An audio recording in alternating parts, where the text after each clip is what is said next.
I've been sitting here enjoying my weekend, long weekend, because of the Victory Day, and I'm still loaded with that Volvo big wheel loader because everything is closed till Tuesday and today's Monday. And the first thing that happened that I wanted to tell you guys about is that my trusted Ram truck broke down. You know, this is the first time it ever happened to me with my personal vehicle.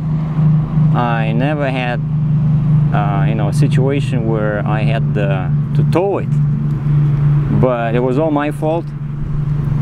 If you remember, I installed that stupid jet performance module, and you know, I've been driving in my transport truck this past week and thinking about that little pin that I broke on the cable. It was like a locking little handle, and because it was so tight, you know, that performance module comes basically installs between your ECM, the computer, and the factory cable, right? It's just like another link.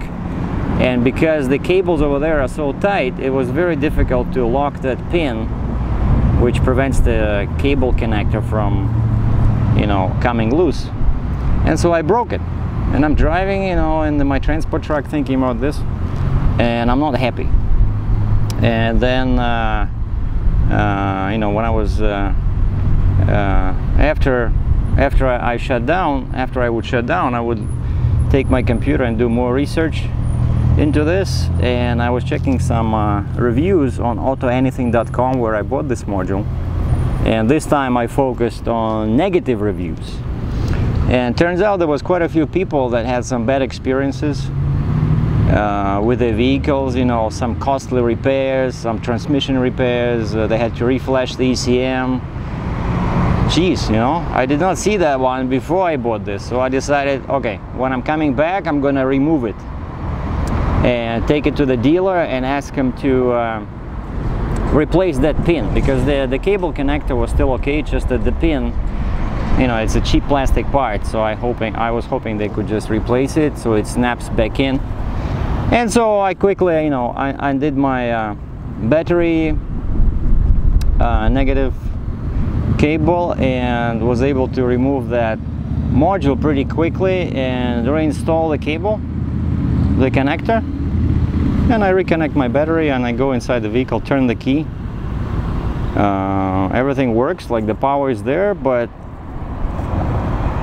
the starter starts spinning and the engine does not catch on, and I see the error message on screen says service electronic throttle control, which I know exactly what it is because that's the sensor on the gas pedal. So either when I was removing that cable, either I did something that maybe you know, because it was quite an effort, maybe one of the connectors became loose somewhere down the chain, but I never touched anything inside the cab. Or maybe the ECM became corrupted. But funny is that this problem only happened when I tried to get rid of this module, you know. So Chrysler has a free towing service. I called them and the guy was there in 15 minutes, took my Ram, and they towed it to the dealer, and of course they're closed till tomorrow, so it's just sitting there. And I'm just hoping it's not going to be too much money, but that's it. I'm not touching that thing again. That jet module, it's, you know, it was cheap because compared to the big performance packages like the Diablo Sport, that was like $600–700 US. This was much cheaper, but that's what you get when you don't want to pay up. So that was one unexpected thing that happened. Oh, and of course because of this, well, I went to a hotel, now I'm walking everywhere, and actually it's quite relaxing, you know. I'm no driving, zero driving, I'm just working, you know, working on my fitness. Tomorrow I'm gonna pick up that, go back to my truck and transport truck and deliver the machine in Kitchener, just a few kilometers down the road from here, and then I might be going empty to South US, pick up a load and bring back. And the money is pretty good, but it's a long deadhead. But because there was supposed to be a load into US, but it fell through at the last moment, so now they canceled that one. But I checked my email, and the one from US is not canceled. And I'm gonna talk to my dispatch tomorrow and see if, like, what they want me to do. They want me to drive 1,000 miles empty into US, because that's the deadhead from here. But the rate is very good. The rate is very good. Even if you calculate all the miles, it's still pretty high. So we'll see what's happening tomorrow. So another thing happened is that because of the holiday, everything is closed today, and so you cannot buy any groceries. The Walmart is closed. So the only things that are open here is restaurants, coffee shops, and not all of them. Like Starbucks is open, and a movie theater. And I'm sitting next here to the State and Main, a new restaurant that opened in Cambridge, and it's in a shopping plaza. There's a Galaxy movie theater. I want to maybe go check out that Mad Max, the new movie, and see a trailer with fireworks here, because today is the Victory Day. There are going to be some big splashes in the sky tonight.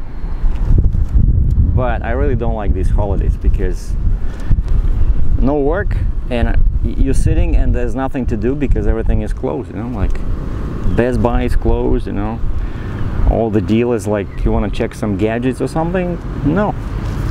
Now, speaking about gadgets, I was thinking what I can do to improve your guys and gals viewing experience, and I decided to get a new cam.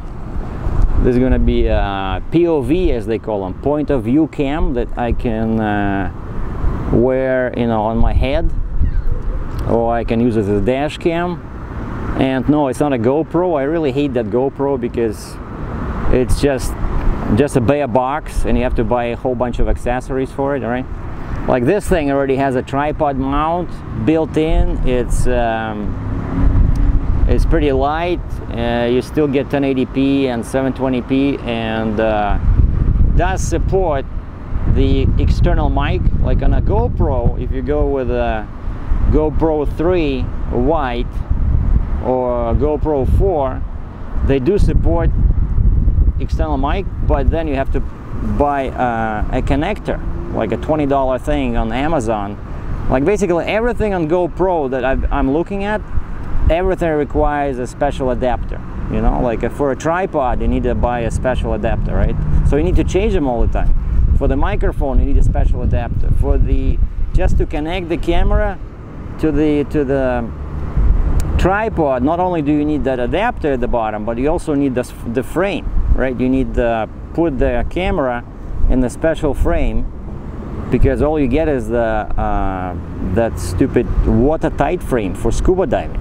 So it just, you know, the whole business model is ridiculous. Like, why would I want to buy a camera for diving? You know, if I just want to buy a camera for, let's say, to use as a dash cam or as a POV camera to wear on my body, you know, but they don't give you that option. So you're buying a diving camera, and then you have to spend another whole bunch of money and time. Okay, you can find these accessories cheap, but you have to go online, you have to wait for them, you know. It's just, I think it's a big scam. So don't get me started on this GoPro. So no, it's not a GoPro. It's something that I found online, and I'll show you guys in when I get it. I should get it by the time I go into US and I come back. It should be here, and I'm gonna comes with a suction cup, tripod mount. I already have the external mic, so now I'll be able to do a real commentary, you know, when I'm driving, and you guys enjoy the video just like now. I'm recording in the street. It's pretty windy, but I hope the audio is quite good. So now I'll be doing basically a live commentary when I'm driving, and I'll be able to show you when I'm inside. Let's say I'm operating some heavy piece of equipment like an excavator or a wheel loader. You'll be able to see how I'm driving inside, you know. You'll see my arms and legs moving. It'll be very exciting. So that's another piece of news.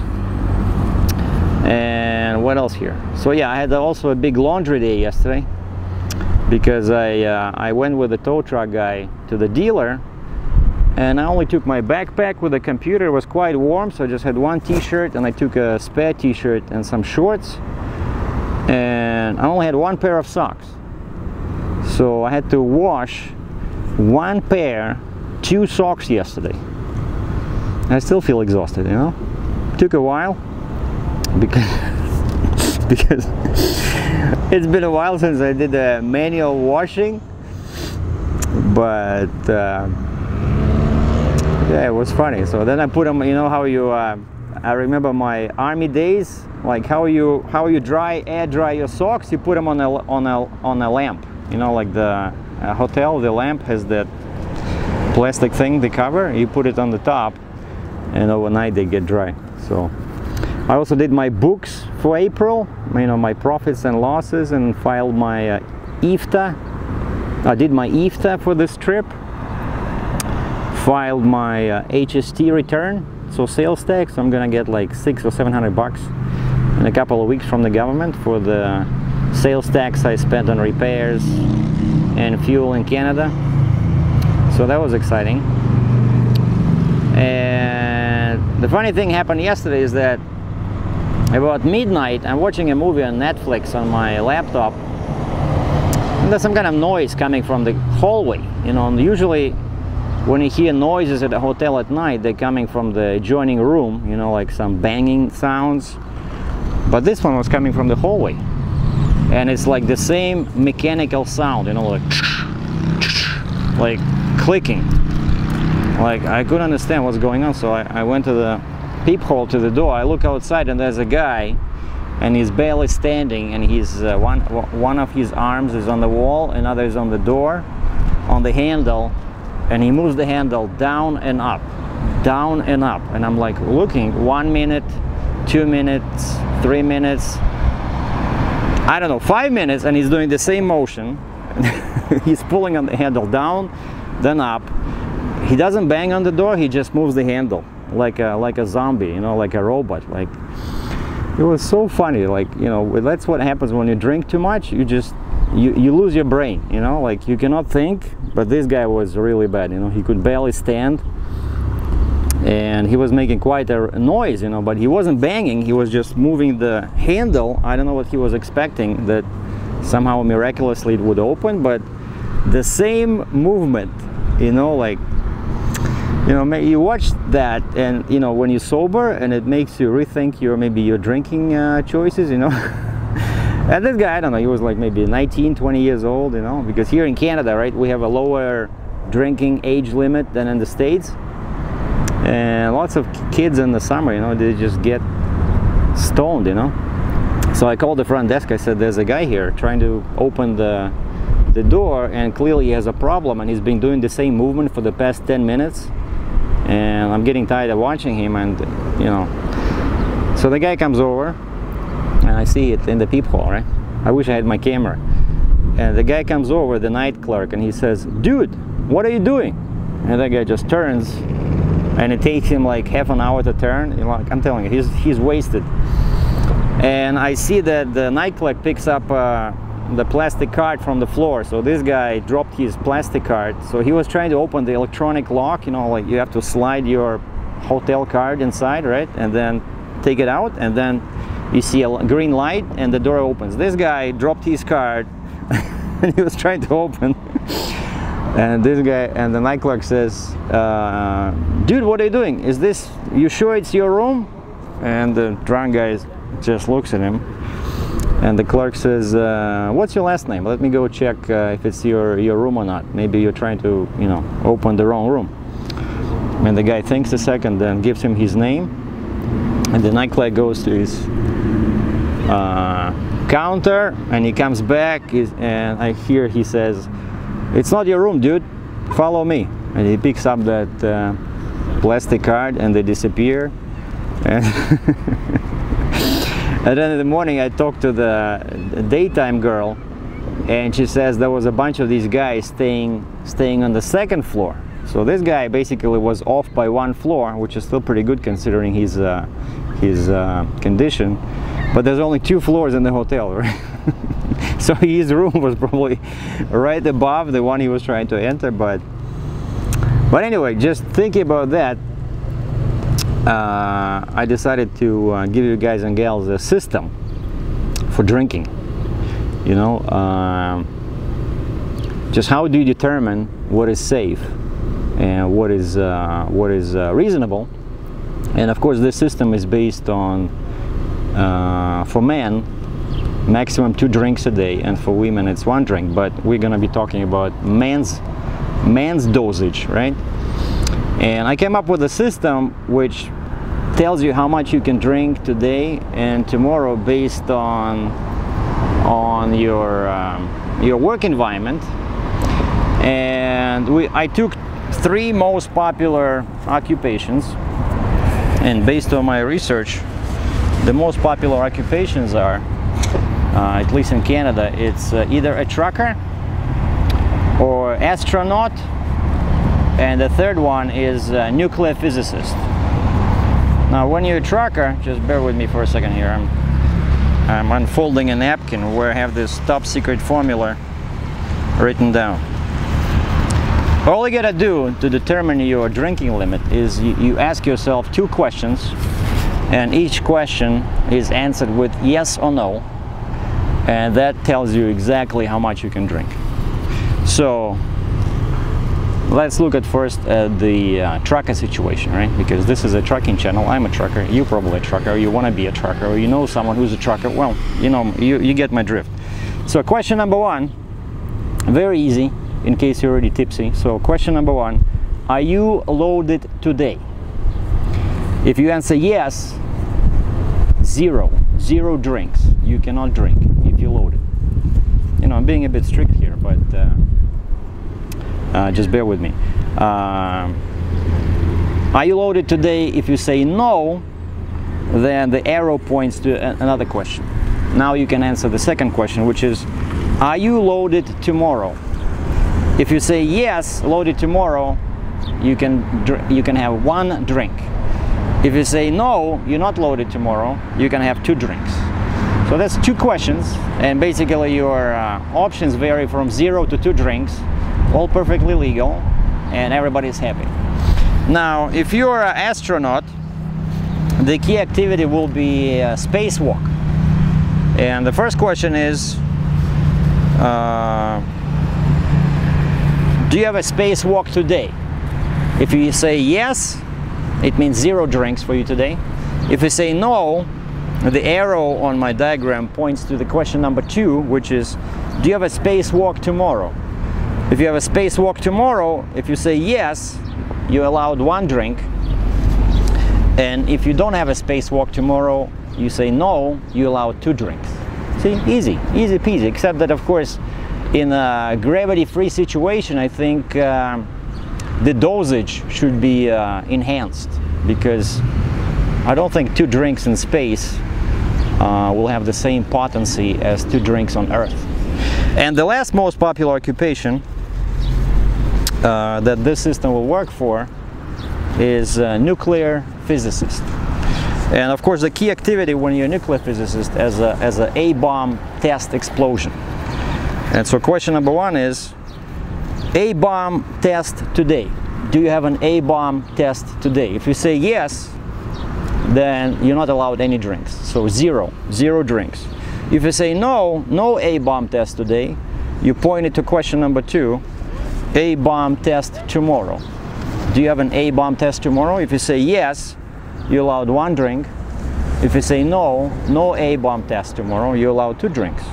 And that's it, ladies and gentlemen. So a very easy system, very handy. Just 2 questions, and you clearly see your options. So this was Sergei DRATCHEV from Cambridge, Ontario. Stay tuned for more videos. Take care.